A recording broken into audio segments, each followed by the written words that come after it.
డబ్బు, అనారోగ్యం, ఉద్యోగం, వ్యాపారం అప్పులతో బాధపడుతున్నారా? మీకోసమే మేనిఫెస్టింగ్ మిరాకిల్స్ 11 డేస్ ప్రోగ్రామ్. నమస్తే, వెల్కమ్ టు సుమన్ టీవీ. ఈరోజు మనతో పాటు ఉన్నారు stock market trainer and analyst Durgaprasad గారు. దుర్గాప్రసాద్ గారు నమస్కారం అండి. నమస్తే అండి. దుర్గాప్రసాద్ గారు, కాలర్ స్ట్రాటజీ అంటే ఏంటి? బుల్ ఆర్ బేర్ మార్కెట్లో ఎలా ఉపయోగపడుతుంది మనకు అది? కాలర్ స్ట్రాటజీ అంటే ఒక స్ట్రాటజీ కాదు, ఇది combination of protect and covered, అంటే రెండు స్ట్రాటజీస్ యొక్క కాంబినేషన్. మీరు అడిగారు కదా ఎలాంటి మార్కెట్ కండిషన్లో ఈ స్ట్రాటజీ మనకి యూజ్ అవుతుంది అంటే, బుల్ మార్కెట్ అంటే బాగా పెరుగుతున్న టైంలోన, బేర్ మార్కెట్లో అంటే ఎలాంటి మార్కెట్ కండిషన్లో అయినా సరే మనకి ఈ స్ట్రాటజీ ఉపయోగపడుతుంది. అంటే అన్లైక్ కొన్ని స్ట్రాటజీస్, ఇప్పుడు స్ట్రాటజీస్ ఉన్నాయనుకోండి, అది కొన్ని టైంలో మనకి చాలా ఎక్కువ ప్రాఫిట్స్ ఇస్తుంది, కానీ మార్కెట్ ఇప్పుడు ప్రజెంట్ మార్కెట్ స్పైక్స్ చూసామంటే స్టాప్ లాస్ హిట్ అయిపోవడం వల్ల స్ట్రాటజీస్ అనేవి వర్కౌట్ అవ్వట్లేదు.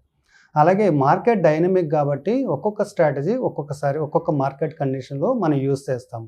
కానీ కాలర్ స్ట్రాటజీ అనేది ఎలాంటి మార్కెట్ కండిషన్స్లో అయినా, అంటే మార్కెట్ డల్గా ఉన్నా, రేంజ్ బౌండ్ ఉన్నా, ఎక్స్ట్రీమ్గా మూవ్ అవుతున్నా కానీ, విక్స్ అనేది ఎక్కువ ఉన్నా తక్కువ ఉన్నా, ఎలాంటి మార్కెట్ కండిషన్లో అయినా మనం ఈ కాలర్ స్ట్రాటజీతో ట్రేడ్ చేసుకోవచ్చు.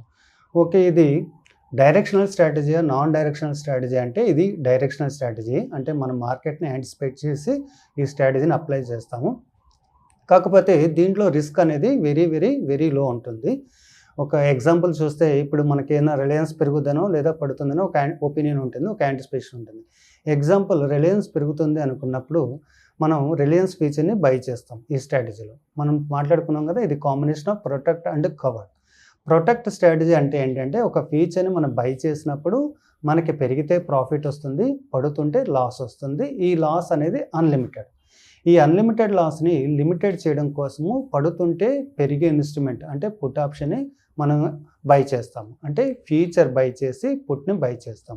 ఈ ఎగ్జాంపుల్లో రిలయన్స్ పెరుగుతుంది అనుకుంటే కనుక మనం రిలయన్స్ ఫ్యూచర్ని కొని రిలయన్స్ పుట్ని బై చేస్తాం. ఇది ప్రొటెక్ట్ స్ట్రాటజీ. దీంట్లో ఏంటంటే రిస్క్ అనేది ప్రీ డిఫెండ్, ఎందుకంటే పెరుగుతుంటే రిలయన్స్ ఫ్యూచర్లో మనకు ప్రాఫిట్ వస్తుంది, పడుతుంటే రిలయన్స్ ఫ్యూచర్లో లాస్ వస్తుంది. అది అన్లిమిటెడే, కానీ మనకి రిలయన్స్ పుట్ ఆప్షన్ మనం యాడ్ చేసాం కాబట్టి ఈ రిలయన్స్ పుట్ ఆప్షన్ అనేది పడే కొద్దిగా పెరుగుతూ ఉంటుంది. కాబట్టి మనకి రిస్క్ అనేది అప్ సైడ్ అయితే అన్లిమిటెడ్, డౌన్ సైడ్ అయితే లిమిటెడ్.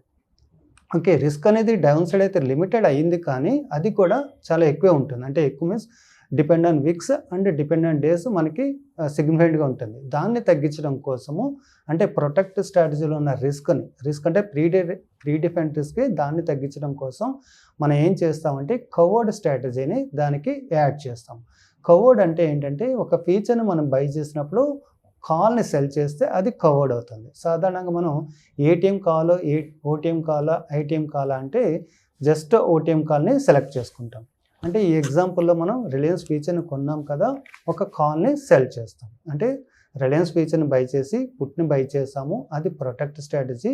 రిలయన్స్ ఫీచర్ని కొని కాల్ని అమ్మాం కదా, ఇది కవర్డ్ స్ట్రాటజీ. ఇప్పుడు రెండూ చేసాం కాబట్టి ఇది కాలర్ స్ట్రాటజీ అవుతుంది. అంటే రిలయన్స్ ఫీచర్ బై ఉంది మన దగ్గర, పుట్ బై ఉంది, కాల్ సెల్ ఉంది. ఇప్పుడు పడిపోతూ ఉంది అంటే మన యాంటిసిపేషన్ ఏంటి, ఈ ఎగ్జాంపుల్లో పెరుగుతుంది అని.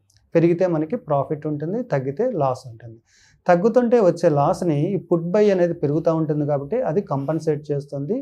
అలాగే కాల్ సెల్ అనేది కూడా తగ్గుతుంది కాబట్టి మనకి అక్కడి నుండి కూడా రిస్క్ తగ్గుతుంది. అంటే రిస్క్ అనేది వెరీ వెరీ లిమిటెడ్ అవుతుంది. కాకపోతే దీంట్లో ఉన్న డ్రాబ్యాక్ ఏంటి అంటే, ప్రాఫిట్ కూడా లిమిటెడే ఉంటుంది. మీకు ఫ్యూచర్ బై పుట్ బై వరకు ప్రాఫిట్ అన్లిమిటెడే, కానీ మనం లాస్ని ఇంకా మినిమైజ్ చేయడం కోసం కాల్ అమ్మాం కాబట్టి రిస్క్ అనేది, ప్రాఫిట్ అనేది కూడా లిమిటెడ్ అవుతుంది. అంటే రిస్క్ లిమిటెడే, ప్రాఫిట్ లిమిటెడే, కానీ కంపేర్ టు ప్రాఫిట్ రిస్క్ అనేది చాలా తక్కువ ఉంటుంది. ఎందుకంటే ఇక్కడ సెలెక్ట్ చేసుకునే ఆప్షన్ సెల్ అంటే కాల్ ఆర్ పుట్ సెల్, అంటే మనం ఏదైతే ఫ్యూచర్ బై చేసినప్పుడు కాల్ సెల్, ఒకవేళ ఫీచర్ సెల్ చేస్తే పుట్ సెల్, ఏదైతే ఆప్షన్ సెల్ చేస్తామో అంటే కవర్డ్ పార్ట్ తీసుకుంటామో అది ఓటీఎం తీసుకుంటాం. కాబట్టి ప్రాఫిట్ అనేది కంపేర్ టు రిస్క్ చాలా మంచి ప్రాఫిట్ ఉంటుంది. ఓకే, దీని మార్జిన్ మనీ ఎక్కువ ఉంటుందా తక్కువ ఉంటుందా అంటే, ఎప్పుడైనా సరే మార్జిన్ అనేది బేస్డ్ ఆన్ రిస్క్. అంటే రిస్క్ అనేది ఎక్కువ ఉంటే మార్జిన్ ఎక్కువ ఉంటుంది, అన్లిమిటెడ్ ఉంటే, ఒకవేళ రిస్క్ అనేది చాలా లో ఉంటే మార్జిన్ అనేది తక్కువ ఉంటుంది. ఈ కేసులో మనకి రిస్క్ అనేది ప్రీ డిఫైన్డ్, దట్ లో ఉంది కాబట్టి మార్జిన్ అనేది చాలా తక్కువ ఉంటుంది. ఓన్లీ మార్జిన్లో ఏంటి స్పాన్ ఎక్స్పోజర్ మార్జిన్ ఉంటుంది కదా, మనకి స్పాన్ అనేది చాలా తక్కువ ఉంటుంది, ఎక్స్పోజర్ మార్జిన్ మాత్రం అప్లై అవుతుంది. అంటే మనకి ఒక స్టాక్ చేసాము అంటే ఒక 70,000-75,000 వరకు మార్జిన్ అవుతుంది. అలాగే ఇది ఎలా చేయాలి, ఎఫెక్టివ్గా ఎలా చేయాలి, ప్రొటెక్ట్ కవర్డ్ అనేది 1 month సేమ్ ఎక్స్పైరీ చేయాలంటే సాధారణంగా ప్రీమియం డీకే అనేది వర్కింగ్ డేస్ ఎక్కువ ఉన్నదానికి తక్కువ ఉంటుంది, అలాగే వర్కింగ్ డేస్ తక్కువ ఉన్నదానికి ప్రీమియం డీకే అనేది ఎక్కువ ఉంటుంది. కాబట్టి మనం క్రాస్ కాలర్ చేస్తే అది ఇంకొంచెం ఎఫెక్టివ్గా ఉంటుంది. అంటే ఇప్పుడు ఇదే ఎగ్జాంపుల్లో రిలయన్స్ కనుక పెరుగుతుంది అనుకుంటే, నేను రిలయన్స్లో వాల్యూమ్స్ ఎక్కువే ఉంటాయి కాబట్టి 4 month కూడా 3rd month ఫీచర్ తీసుకుంటాను, అలాగే 3rd month పుట్ బై చేస్తాను. కానీ సెల్ చేసిన కాల్ కరెంట్ మంత్ది సెల్ చేస్తే కొంచెం ఎఫెక్టివ్గా ఉంటుంది. అంటే రిస్క్ అనేది సేమే ఉంటుంది, ప్రాఫిట్ అనేది అంటే ఈ మంత్ అయిన తర్వాత మనకి ఏంటంటే కాల్ సెల్ అనేది 0 అవుతుంది. 0 అవ్వలేదు అంటే ఏంటి, స్టాక్ బాగా పెరిగిందని మనం ఖచ్చితంగా ప్రాఫిట్ జోన్లో ఉంటాం. అలాగే ఇది స్టాక్స్కి పనికొస్తుందా, ఇండెక్స్ పనికొస్తుందా అంటే దేంతో అయినా చేయొచ్చు. ఇండెక్స్కి ఉన్న అడ్వాంటేజ్ ఏంటంటే ఇండెక్స్లో లీప్ ఆప్షన్స్ ఉంటాయి. అంటే మనం నిఫ్టీ అనుకోండి 5 years వరకు ఆప్షన్స్ ఉంటాయి. మనం 2025 డిసెంబర్ పుట్టు కొనుక్కొని కరెంట్ మంత్ ఫీచర్ని బై చేసుకోవచ్చు, అది ప్రొటెక్ట్ అవుతుంది. కాల్ అనేది ఏదైనా సెల్ చేయొచ్చు, అంటే కరెంట్ వీక్ అయినా, నెక్స్ట్ వీక్ అయినా, కరెంట్ మంత్ ఎండ్ అయినా, నెక్స్ట్ మంత్ ఎండ్ అయినా చేయొచ్చు. అంటే మీరు నిఫ్టీతో కనుక చేస్తే రిస్క్ అనేది ఇంకా తక్కువ ఉంటుంది, దాన్ని మనం షిఫ్ట్ చేసుకుంటూ వెళ్తాం. అంటే కాలర్ స్ట్రాటజీ అనేది చాలా ఎఫెక్టివ్ స్ట్రాటజీ.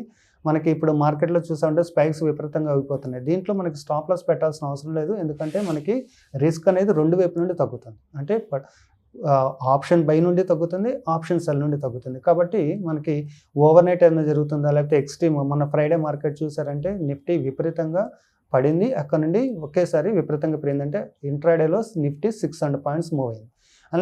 అంటే ఇలాంటి మార్కెట్ టైంలో కూడా మనకి కాలర్ అనేది ఎఫెక్టివ్గా పనిచేస్తుంది. అంతకుముందు 4 days చూసామంటే మార్కెట్ చాలా డల్గా మూవ్ అయింది. అంటే అప్పుడు మ్యానిపులేషన్స్ అనేవి బాగా పెరిగిపోయినాయి కదా, ఎక్స్పైరీ రోజు ప్రోప్ ట్రేడర్స్, ఎఫ్ఐఎస్ ఇద్దరులో ఎవరికొళ్ళు మార్కెట్ని వన్ సైడ్ తీసుకెళ్ళిపోతున్నారు.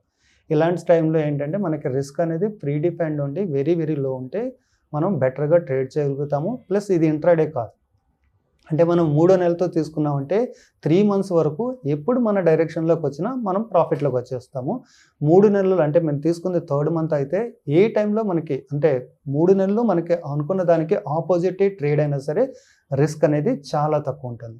అలాగే ఇది మనకు కొంచెం చేసిన తర్వాత ఏంటంటే స్ట్రైక్ ప్రైజులు రొటేట్ చేయడం కూడా తెలుస్తుంది. అంటే బేసిక్లో మనకు అవగాహన రాకపోయినా, ఐడియా రాకపోయినా మన స్ట్రైక్ ప్రైజ్ని షిఫ్ట్ చేయడం ద్వారా ఆల్రెడీ లో రిస్క్ అనుకుంటున్నాం కదా, దాన్ని ఇంకా తగ్గించుకోవచ్చు.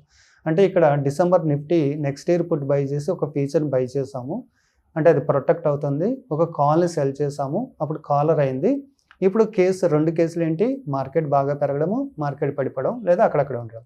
అక్కడక్కడ ఉంటే మనం ప్రాఫిట్లోనే ఉంటాము, ఎందుకంటే నెక్స్ట్ ఇయర్ డిసెంబర్ పుట్ అనేది ప్రీమియం వర్కింగ్ డేస్ ఎక్కువ ఉంటుంది కాబట్టి అది ప్రీమియం డీకే అనేది చాలా తక్కువ అవుతుంది.